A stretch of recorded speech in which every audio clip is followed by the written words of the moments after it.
Assalamualaikum warahmatullahi wabarakatuh. Di sini kami dari kelompok 2 yang beranggotakan saya sendiri, Nanda Intan Fatmawati, dengan NIM 20031022232 dari kelas 7F. Lalu ada rekan saya. Perkenalkan, nama saya Nadia Iko Pramiswari dengan NIM 20031022205 dan teman saya. Perkenalkan, nama saya Vigo Pradana Ramadan dengan NIM 2003-10-2202. Baik, di sini kami akan menjelaskan tugas tentang bank mengenai informasi. Yang pertama yaitu informasi umum. Misalnya saja jenis bank, kategori, lingkup kegiatan, dan lain-lain. Lalu yang kedua, ada tingkat kesehatannya dengan menggunakan metode CEMEL, termasuk bagaimana sensitivitas pasar mereka atau RGEC. Di sini kami memilih 3 bank, yaitu yang pertama ada Bank Simniaga, lalu yang kedua ada Bank Sumut, dan yang ketiga ada Bank Sumsel. Mungkin barangkali dari rekan saya ada yang ingin menjelaskan dulu tentang Bank Simniaga. Baik, saya akan menjelaskan tentang Bank Simniaga. Sim Group adalah sebuah kelompok perbankan dan jasa keuangan yang beroperasi di Asia Tenggara. Ini adalah salah satu bank terbesar di kawasan tersebut. Secara lebih khusus, SIM adalah singkatan dari Commerce International Merchant Banker. Meskipun selama perjalanan sejarahnya, bank ini telah berkembang dan mengubah fokus bisnisnya. SIM Group menyediakan berbagai layanan perbankan dan keuangan, termasuk perbankan retail, perbankan korporat, perbankan komersial, manajemen aset, perbankan syariah, dan layanan perbankan digital. Mereka juga terlibat dalam perdagangan saham dan ekuitas, perbankan investasi, manajemen dana, serta berbagai jenis layanan keuangan lainnya. Dengan kehadiran yang kuat di berbagai negara di Asia Tenggara, seperti Malaysia, Singapura, Indonesia, Thailand, Kamboja, dan Filipina, SIM Group memiliki pengaruh yang signifikan dalam industri perbankan di wilayah tersebut. Bank ini juga memiliki komitmen terhadap inisiatif keberlanjutan dan tanggung jawab sosial perusahaan. SIM Group terus berinovasi dan berkembang untuk memenuhi kebutuhan pelanggan di seluruh Asia Tenggara dan menawarkan berbagai produk dan layanan perbankan sesuai dengan kebutuhan beragam kelompok pelanggan, mulai dari individu hingga perusahaan besar. Kategori umum bank SIM, yaitu yang pertama bank retail, bank korporat dan investasi, bank komersial, bank syariah, manajemen aset, layanan perbankan digital, dan yang terakhir layanan perbankan internasional. Untuk tingkat kesehatan metode CEMEL berdasarkan hasil analisis kinerja keuangan tahun 2021 sampai dengan 2022, maka tingkat kesehatan PT Bank Simniaga tersebut menggunakan metode yakni sebagai berikut. Pada tahun 2021, kapitasi nilai rasio CAR sebesar 15,18% dikategorikan dalam predikat sehat. Yang kedua, aset A, nilai rasio KAP sebesar 12,47% dikategorikan dalam peringkat kurang sehat. Dan yang ketiga, manajemen M, nilai rasio NPM tahun 2020 sebesar 9,3%. Dan yang keempat, earning E, nilai rasionya ROA sebesar 1,74% dikategorikan dalam predikat sehat. Nilai rasio BOPO sebesar 8,59% dikategorikan dalam kelompok sehat. Dan yang kelima, liquidity L, nilai rasio LDR sebesar 91,65% berada dalam kategori predikat sehat. Dan pada tahun 2021, yang pertama, kapitalisasi nilai rasio CAR sebesar 16,51% dikategorikan dalam predikat sehat. Dan yang kedua, aset A nilai rasio KAP sebesar 12,29% dikategorikan dalam predikat kurang sehat.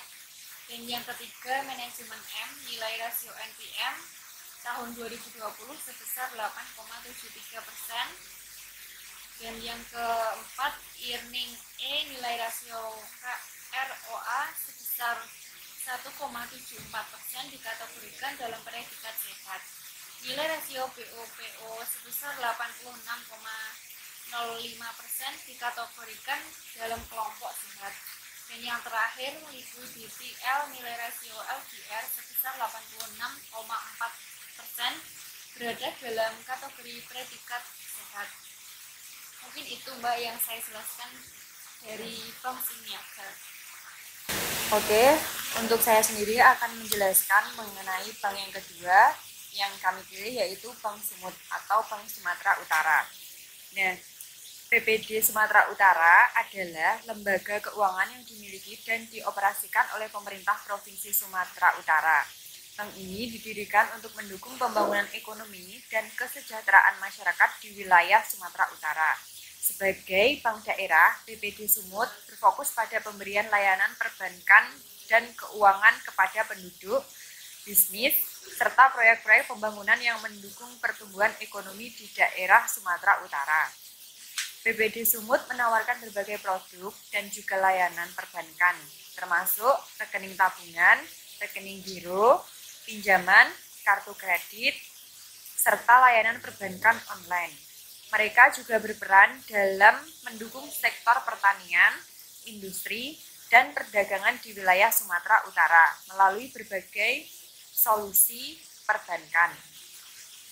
Peran utama dari BPD Sumut adalah untuk memfasilitasi pembangunan ekonomi dan juga infrastruktur didukung dari pemerintah provinsi.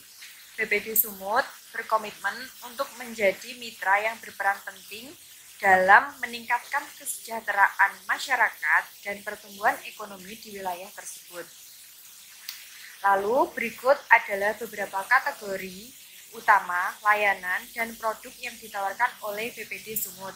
Yang pertama ada perbankan retail, yang kedua ada perbankan komersial, lalu yang ketiga ada perbankan pertanian, yang keempat ada pembiayaan proyek pembangunan, yang kelima ada perbankan digital, dan yang keenam terakhir ada perbankan syariah. Nah, untuk tingkat kesehatan model CEMO, berdasarkan hasil analisis kinerja keuangan tahun 2021 sampai dengan tahun 2022, maka tingkat kesehatan PT Bank BPD Sumut dengan menggunakan metode CEMO yakni sebagai berikut. Tahun 2021, lalu kapital C, nilai rasio CAR sebesar 15,00% dikategorikan dalam predikat sehat. Selanjutnya, aset A, nilai rasio KAP sebesar 13,80% dikategorikan dalam predikat kurang sehat. Selanjutnya, manajemen M, nilai rasio NPM sebesar 15,76%. Kemudian ada earning E, nilai rasio ROA sebesar 3% dikategorikan dalam predikat sehat.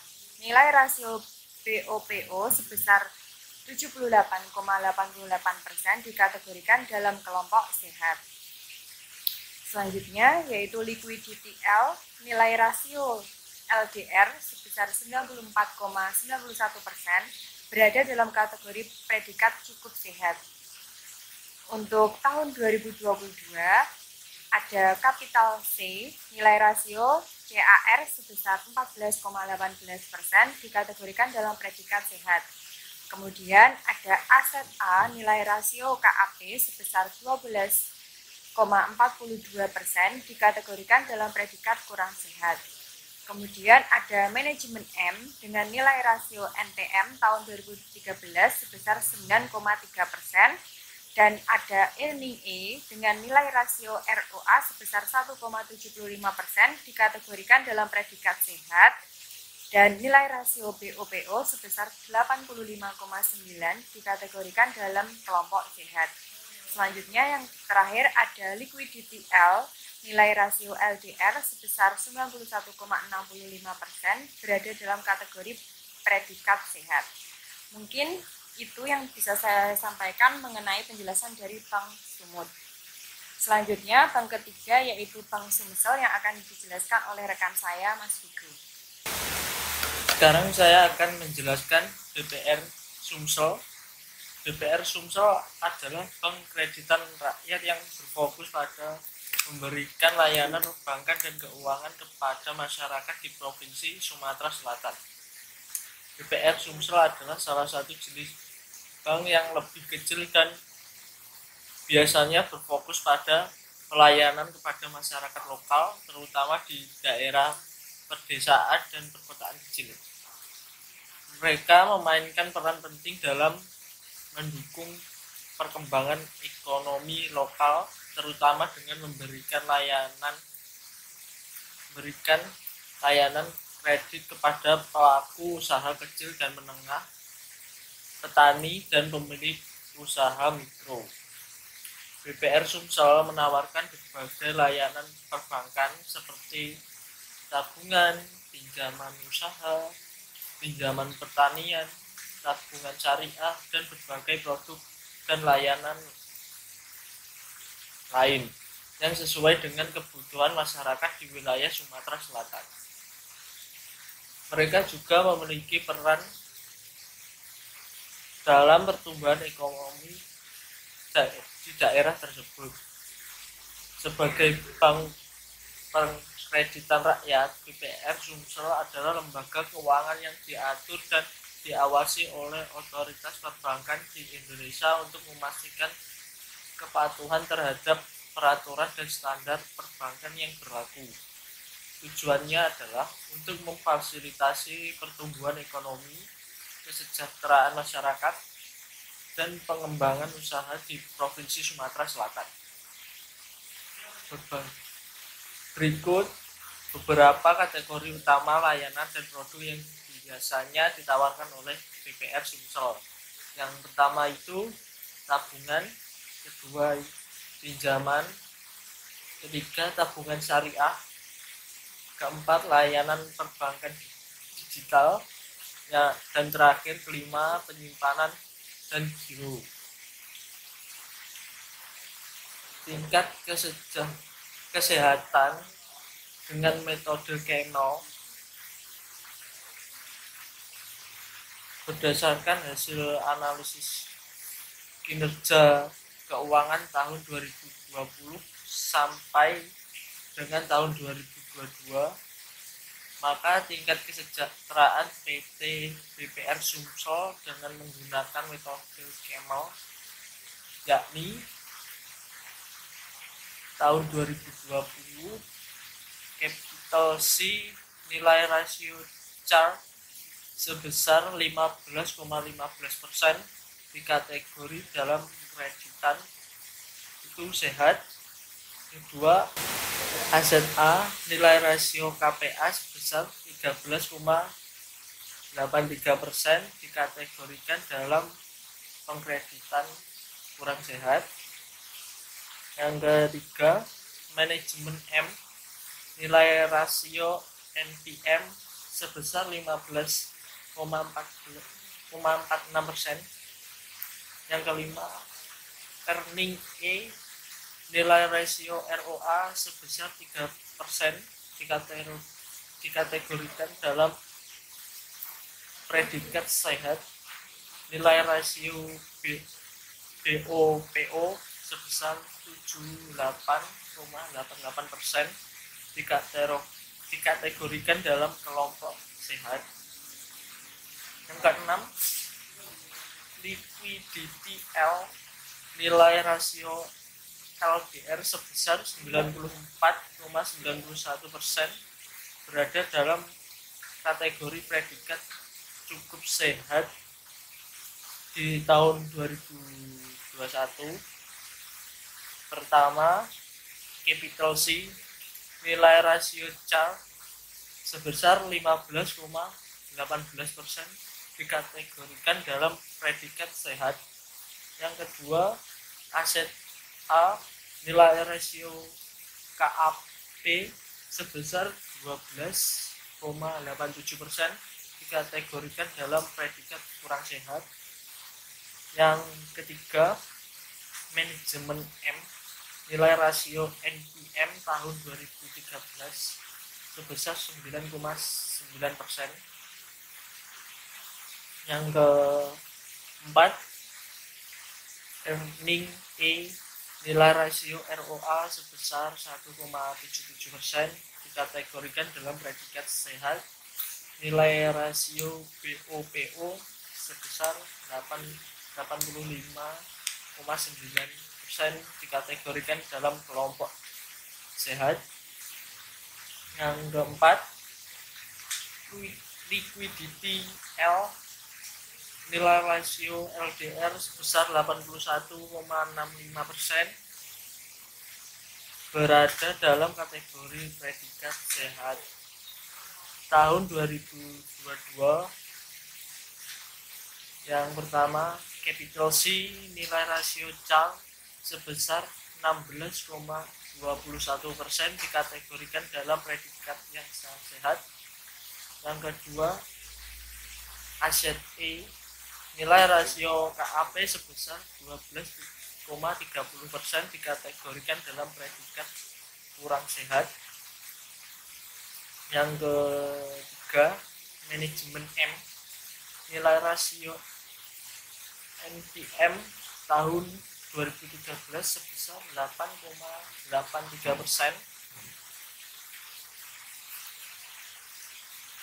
Yang kelima, earning E, nilai rasio ROA sebesar 1,74% dikategorikan dalam predikat sehat.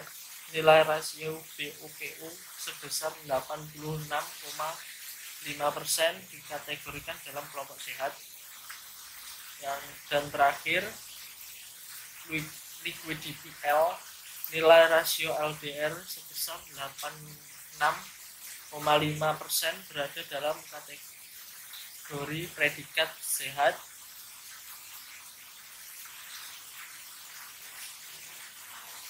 Sekian penjelasan dari saya kembalikan ke moderator, Mbak Nanda.